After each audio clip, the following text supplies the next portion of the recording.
The biggest point is the league getting rid of 4 games in 5 nights. That's a big part of the schedule. There are none in 2017-18 season. After 23 instances last year, the league has also cut down on back-to-backs with an average of just over 14 per team. And with that, we welcome in noted NBA rest expert Tom Haberstroh. The NBA wanted to compromise with the players on scheduling, particularly, as I just mentioned, cutting down on back-to-backs. How would you grade how the NBA's attempt at meeting the players' scheduling concerns? How do you think they did?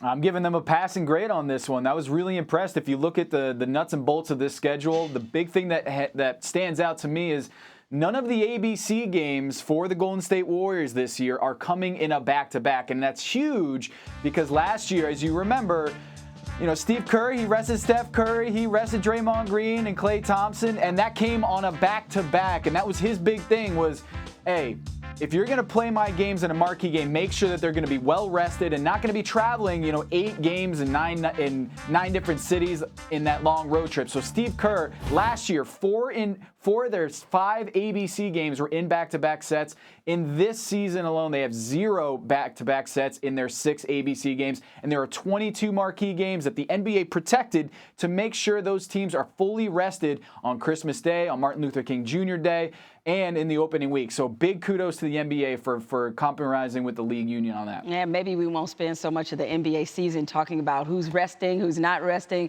Maybe we're finally past all that. Okay, getting all the minutia out of the way, what games, Tom, what games do you have circled on your calendar?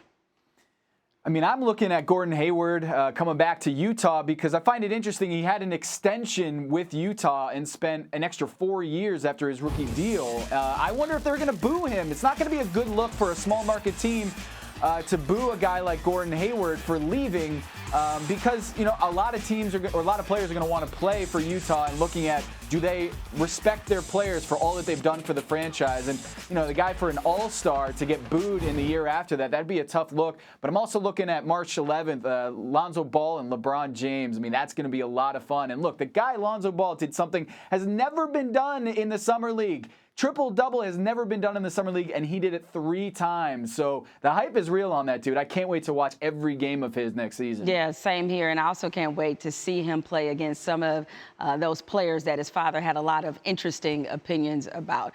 Thanks, Tom, so much for joining us. Since we were just talking about the Warriors a moment ago, I know no one is surprised by this, but the Warriors are the team that has the most games on ESPN networks next season, while the Rockets will have the second most. Golden State's ABC schedule, as Tom mentioned, has plenty of good games as they face Houston, Boston, San Antonio, Oklahoma City, and Minnesota, and apparently they'll be rested. Joining us now, Warriors reporter Chris Haynes. Welcome to the Six. Now, Steve Kerr, he called one stretch of the Warriors schedule last February the most insane he had ever seen. How do you think the league did in terms of addressing his frustrations?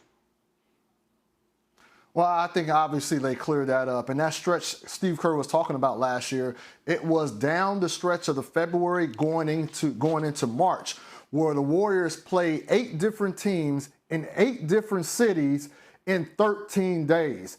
And then at the end of that road trip, that's when Steve Kerr sat all of his stars for that marquee game against the San Antonio Spurs. Now, obviously, like Tom mentioned, the league has addressed those ABC games where they're not playing. It's not going to be a second game of a back-to-back for them. So Steve Kerr and the Warriors have to be feeling pretty good. And I actually text some players about the schedule, and I asked them what were their thoughts. Basically, and the consensus that I got back from was, we're going to get a lot of rest. That should bode well for everybody. So it looked like it's a win-win for everybody involved. All right, Chris, putting you on the spot a little bit. So what's the game you're most forward to seeing with the Warriors?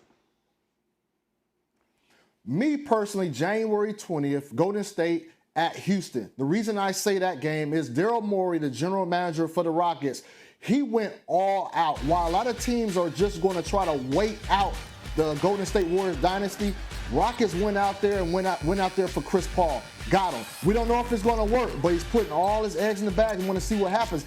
Then he went aggressively after Andre Iguodala.